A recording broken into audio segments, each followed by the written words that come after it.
안녕하십니까. 말레이시아 전문기업 유원 인터내셔널 조우바루 지사 구영원 과장입니다.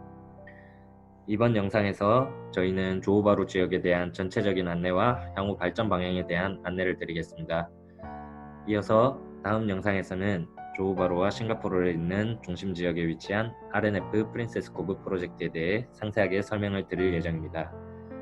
이후 말레이시아 부동산을 취득할 때 꼭 고려하셔야 할 사항들과 부동산 취득 절차에 대해 설명드리고, 마지막으로 말레이시아 부동산 취득 시의 세금에 대한 설명을 이어서 드리겠습니다. 말레이시아 조호바루 지역입니다. 사진으로 보시는 것처럼 조호는 말레이시아 반도의 남부에 위치한 주입니다. 조호주는 빨간 테두리가 있는 지역으로 말라카 바로 옆까지 포함하는 매우 넓은 주입니다. 조호주의 면적은 19,166제곱킬로미터로 경기도 면적의 2배에 가까운 크기입니다. 그중 조호바루는 사진으로 빨간색으로 표기해둔 좁은 지역으로 조호주의 주도입니다. 조호주 전체 인구는 약 376만 명이며 민족 구성은 말레이계 58.9%, 중국계 33.6%, 인도계 7.1%로 구성이 되어 있습니다. 말레이시아 전체 민족 구성비는 중국계가 약 22% 정도 되기 때문에 조호주는 타 지역 대비 중국계 말레이시안의 비중이 높은 지역이라고 보실 수 있습니다. 중국계 비중은 주도인 조호바루 지역에서 더욱 높아집니다. 그만큼 중국계가 편하게 이용할 수 있는 인프라가 잘 갖춰져 있고, 중국계가 대다수인 싱가포르 사람들 또는 중국인들이 소비, 관광, 이주를 하기에도 굉장히 편리한 지역입니다. 조호바루 시티센터 지역 사진입니다. 사진은 아까 빨간색 화살표로 표시되어 있던 지역으로 바다 건너 보이는 곳이 바로 싱가포르입니다. 위 사진의 구역에서 싱가포르로 넘어가는 기차, 버스, 그리고 자가 차량으로 넘어가는 이민국이 모두 모여 있습니다. 조호주 전체 인구가 약 376만 명이라고 말씀드렸는데, 그중 조호바루 지역의 인구는 약 103만 명으로 좁은 지역에 굉장히 많은 인구가 밀집되어 있습니다. 이 지도는 이스칸다 말레이시아라는 경제특구 지역을 범위로 나타낸 것입니다. 이스칸다 말레이시아는 말레이시아 핵심 개발 프로젝트로 조호바루를 둘러싼 조호주 일부 구역을 각각의 존으로 나누어 개발하는 프로젝트입니다. 이스칸다 프로젝트의 목적은 동남아시아의 중심적인 신허브 도시를 만드는 것으로 8개의 중점 추진 경제 부문을 두고 각 존별로 개발이 이루어지고 있습니다. 통상 한국 분들이 조호바루라는 표현을 하실 때 이 이스칸다 말레이시아 구역을 통틀어 표현하는 경우가 많습니다. 실제로는 조호바루 범위 밖에 있는 구획들도 편의상 조호바루로 함께 지칭하여 부르는 경우가 많기 때문에 평소에 설명 들으실 때 헷갈리시지 않도록 구획을 잘 이해해 두시면 좋을 것 같습니다. 이 이스칸다 말레이시아 경제특구 지역의 면적은 2217제곱킬로미터로 싱가포르의 약 3배에 달하고 2018년에 200만 명의 인구를 초과해서 조호주 전체 절반 이상의 인구가 이 이스칸다 말레이시아에 밀집되어 있습니다. 사진에서 A로 표시된 지역이 바로 조호바루 지역입니다. 해당 지역은 조호바루의 중심 비즈니스 지구고 역사적으로 가장 오랜 기간 주도로서 싱가포르와의 왕래의 핵심 지역이었습니다. 싱가포르를 잇는 코즈웨이 링크를 중심으로 쇼핑몰, 버스터미널, 기차역 등 모든 인프라가 발전해온 지역이고요. 해당 지역의 기존 인구가 가장 많이 밀집되어 있습니다. 다음으로 B 지역은 이스칸다 푸테리 지역입니다. 우리나라의 조호바루 부동산으로 가장 많이 소개되어 있는 지역이기도 합니다. 해당 지역은 특히 관광, 교육, 의료를 중심으로 발전시키고 있는 신도시 지역입니다. 말보로, 래플스 등 조호에서 가장 수준 높은 국제학교들이 유치되어 있고, 아시아 최초 레고랜드, 스트리 하버 등 관광지도 개발되어 관광객들을 유치하고 있습니다. 또한 콜롬비아 병원, 글렌이글스 병원 등 외국계 종합병원들이 유치되어 최신 의료 서비스를 받을 수 있습니다. C 지역은 탄중 블루파스 항구를 포함하여 조호의 대표적인 무역 항만 중심 지역입니다. 장기적으로 싱가포르의 기업들을 더욱 많이 유치할 수 있도록 대교를 공사하는 등 투자가 활발하게 이루어지고 있습니다. D 지역은 파시르 구당 산업단지를 포함한 산업개발지구입니다. 이스칸다 말레이시아는 경제 발전뿐만 아니라 자원 최적화랑 저탄소 구역화 시키는 것을 굉장히 중요한 과제로 하고 있어서 모든 중화학 공업은 이 D 지역으로 집중되어 있습니다. 빠른 속도로 유치되고 있는 기업들이 늘어나고 있습니다. 이 지역은 세나이 국제공항을 포함해서 교통과 물류 허브로서 개발되고 있는 지역입니다. 세나이 국제공항은 조우의 어느 지역이든 20분에서 40분 정도 거리로 가까워서 이용이 편리합니다. 한국과는 진에어를 통해 직항으로 왕래하실 수 있습니다. 말레이시아는 이스칸다 경제특구의 전체적인 개발을 통해서 2025년까지 해당 지역 내 인구 300만 명 달성을 목표로 하고, 마찬가지로 2025년까지 GDP 성장률 8% 수준을 달성하는 것을 목표로 하고 있습니다. 또한 80만 개의 추가 일자리 창출, 383빌리언 링깃의 투자 금액을 유치하는 목표를 제시하였었고, 2020년 현재까지 중간 목표치를 초과 달성하고 있습니다. 이 프로젝트 성공을 위해서는 국내 자원만으로는 성장 동력이 충분하지 않기 때문에 외국인들의 투자를 유치하기 위한 다양한 혜택을 부여하고 있습니다. 대표적인 부문이 특정 산업 종사자들의 소득세 감면 혜택, 특정 구역 내 진출 기업의 법인세 감면 등이 있겠습니다. 또한 외국인들과 자국민들이 장기적으로 높은 삶의 질을 누릴 수 있도록 하여서 많은 인구 유입을 유도하고 있는데, 다양한 국제학교의 유치와 수준 높은 외국계 종합병원의 유치가 바로 그 일환으로 보실 수 있겠습니다. 조호는 최근 저렴한 생활비와 쾌적한 생활 환경, 다양한 국제학교 선택지로 젊은 부모님들이 자녀 교육 목적의 이민을 굉장히 많이 하고 있는 지역이기도 합니다. 그럼 이스칸다 말레이시아에 주목하는 이유에 대해서 몇 가지 핵심적인 부분들을 짚어보겠습니다. 첫 번째로, 이스칸다 말레이시아는 말레이시아에서 가장 급속도로 성장하고 있는 지역입니다. 이스칸다 경제개발에 대한 정부 차원의 지원과 투자가 뒷받침되면서 프로젝트 중후반의 안정기에 접어들었습니다. 현재 말레이시아 내에서 가장 빠르고 안정적인 경쟁 성장률을 기록하고 있고요. 2014년 이후 평균적으로 5에서 7% 사이 굉장히 높은 경제 성장률을 기록 중입니다. 또 제조업과 서비스업 부문의 비약적인 성장으로 많은 일자리 창출과 함께 빠르게 신규 인구가 유입이 되고 있다는 점도 매우 고무적인 부분입니다. 2010년부터 5년 새 전체 인구 성장률 11.8%를 기록하면서 말레이시아에서 손꼽히는 빠른 인구 성장률을 기록하고 있기도 합니다. 다음으로는 그 지리적인 특성입니다. 조호바루는 싱가포르와 가장 가까운 관문 도시입니다. 말레이시아 관광객 수 전체에서 압도적인 비중을 싱가포르 관광객들이 차지하고 있는데요.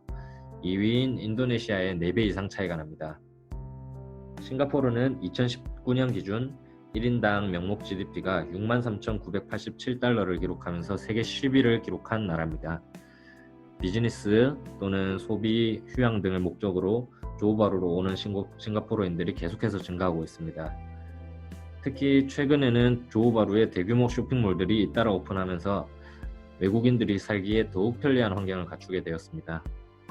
또 외국인들의 수준에 맞는 몰들이 계속 생기면서 소비 도시로서의 매력이 계속해서 부각이 되는 만큼 앞으로 더욱 많은 관광객과 이민자들이 조호바루를 찾게 될 것입니다.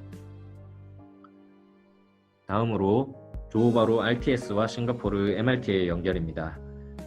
방금 말씀드린 바와 같이 조호바루는 싱가포르와의 관문 도시로서 현재도 매우 많은 경제적, 정치적 상호 교류가 이루어지고 있습니다. RTS 프로젝트는 그 중에 가장 중요한 포인트입니다. 현재 조호에는 싱가포르와 통하는 2개의 다리가 있습니다. 하나는 조호바루 센터에 위치한 코즈웨이 링크이고, 나머지 하나는 이스칸다 푸테리 지역에 위치한 세컨드 링크 다리입니다. 기존 대다수의 인프라와 주거지역이 조호바루 지역에 밀집되어 있어서 조호바루 시티센터의 코즈웨이 링크는 항상 붐빕니다. 싱가포르에서 직장을 구하면 말레이시아 대비 3배 이상의 임금을 받을 수 있기 때문에 싱가포르로 일하러 가는 조호바루 사람들이 매우 많습니다. 그리고 그런 사람들이 조호바루에서 일반적으로 중상류층에 해당합니다. 마찬가지로 조호바루의 훨씬 저렴한 물가로 인해서 주말이면 소비를 하러 오는 싱가포르 사람들도 매우 많습니다. 현재 조호와 싱가포르 간에 기차가 있지만 표를 구할 수 없을 정도입니다. 버스는 가장 대중적인 교통수단이지만 통과 절차가 조금 번거롭고 차량 정체에 영향이 있을 수 있어서 이동 시간이 변동이 생깁니다. RTS 프로젝트는 현재 포화 상태인 조호바루 시티센터 지역의 버스와 기차 이민국 옆에다가 싱가포르의 MRT와 연결되는 경전철을 만드는 프로젝트입니다. 1시간당 최대 1만 명씩 수용이 가능하고 현재의 기차와 달리 싱가포르로 도착해서도 바로 이어서 지하철로 이동할 수 있기 때문에 교통시간의 문제라든가 아니면 비용의 문제 또는 교통수단이 없어서 제한적이던 양국 간 교류를 더욱더 활발하게 해줄 수가 있습니다. RTS가 개통하면 현재 이민국 통과 및 정체에 소요되는 시간을 굉장히 절약할 수 있기 때문에 조호바루에서 싱가포르 마리나 베이까지도 겨우 30분이면 이동이 가능하게 됩니다. 이 사진은 싱가포르 MRT 스테이션 각 역세권에 위치한 주거지들의 평균적인 가격입니다. 첫 번째 사진은 역세권 내에서 HDB라고 하는 싱가포르 국민주택의 가격입니다. 콘도미니엄이랑은 다르게 부대시설이나 발코니 등이 없는 아파트라고 보실 수 있습니다. 조호바루의 최상급 콘도보다 약간 비싸거나 2배 이상의 가격대를 형성하는 지역도 있습니다. 두 번째 사진은 조호바루와 연결되는 톰슨 이스트 코스트 라인의 각 역세권별 평균 주택 가격입니다. 싱가포르에서 가장 외곽 지역에 포함되는 지역도 조호바루 최고급 아파트 가격의 2배가 넘습니다. 우리나라도 그렇지만 싱가포르 또한 역세권의 부동산 가격이 굉장히 높음을 확인하실 수가 있습니다. 현재 1일 조호와 싱가포르 간 통행량이 약 6만 건입니다. 조호에 있는 2개의 대교만으로는 그 통행량을 현재 충분히 소화하지 못하고 있는 상태인데요. RTS 연결이 되면 싱가포르인들과 싱가포르 기업들의 유입도 더욱 가속화될 거고 조호바루인들의 싱가포르 진출을 통한 소득 수준 상승 효과도 기대할 수 있습니다. 다음으로 홍콩 선전과 비슷한 지리적, 경제적 특성입니다. 홍콩과 선전도 다리 하나를 두고 밀접해 있는 지역이지만 그 경제 수준의 괴리가 매우 컸습니다. 중국과 홍콩의 교류가 자유로워지고 접근성이 개선되면서 선전은 드라마틱한 경제 발전을 이루어냈습니다. 현재 싱가포르는 가파른 인구 성장률과 부족한 토지로 인해 배후도시의 개발이 시급한 상황입니다. 싱가포르의 얕은 바다는 이미 대부분이 매립되어서 더 이상 바다를 메워서 토지를 확보하는 것은 불가능한 상황입니다. 인구 밀도가 높으면서 토지는 또 제한적이다 보니 주거 비용이랑 각종 공장이나 물류단지 등의 유지 비용이 증가하고 있어서 많은 싱가포르 기업들이 조호바루를 그 대안으로 선택하고 있습니다. 선전의 부동산 케이스를 한번 살펴보겠습니다.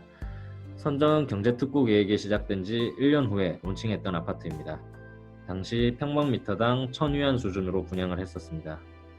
그리고 이 아파트는 2019년에 51,214위안에 거래되고 있습니다. 가격 상승률은 자그마치 5,120%입니다.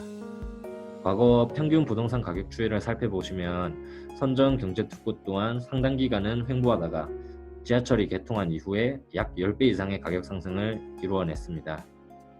충분한 투자랑 인프라 구축, 인구의 증가와 함께 홍콩의 배후 도시로서 성장 동력을 확보했기 때문에 가능한 성과입니다. 홍콩 선전과 마찬가지로 조호바루와 싱가포르도 그 지리적 유사성이나 경제 수준의 격차 그리고 개선되고 있는 그 연결성을 고려했을 때 충분히 미래 가치의 상승을 기대해 볼 수 있겠습니다. 한 가지 더 앞으로 조호바루에게 굉장히 호재로 다가올 부분입니다.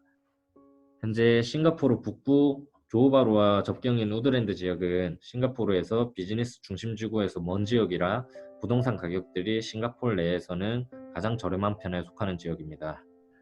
싱가포르 개발국에서 해당 지역을 창조경제특구로 개발해서 앞으로 새로운 경제중심 지역으로 조성을 하겠다라고 밝혔습니다. 아무래도 조호바루와 바로 이어지는 지역이 개발이 되는 것은 조호바루 부동산들에도 굉장히 큰 호재로 작용하게 되겠죠. 이 사진은 조호바루 시티센터에 위치한 코즈웨이 링크입니다. 약 1km의 코즈웨이 링크를 건너면 바로 싱가포르로 갈 수 있습니다. 현재 조호와 싱가포르는 하루에 약 30만 명이 왕래하고 있고요. 조호바루와 싱가포르를 잇는 버스, 기차 등이 이 지역에 다 밀집되어 있어 가장 많은 통행량을 소화하고 있습니다. 이곳은 이스칸다 프로젝트 B 지역에 위치한 세컨드 링크 다리입니다. 이스칸다 푸테리에 위치한 푸테리 하버에 있는 페리 터미널입니다. 현재 인도네시아 바탐섬, 빈탐섬으로 페리로 왕래가 가능합니다. 이스칸다 푸테리 메디니 지역에 위치한 아시아 최초 레고랜드입니다.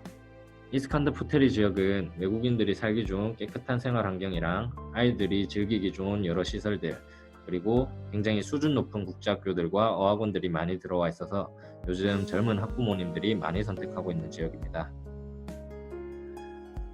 이스칸다 푸테리에 있는 에듀시티입니다.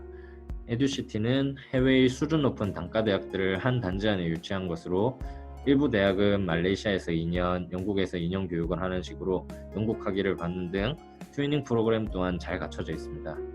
바로 본토로 진학하는 것보다 훨씬 저렴한 학비와 생활비로 시작할 수 있어서 많은 관심을 받고 있습니다. 세나이 국제공항입니다. 조호 어느 지역이든 20-30분 거리면 갈 수 있어서 편리하고요.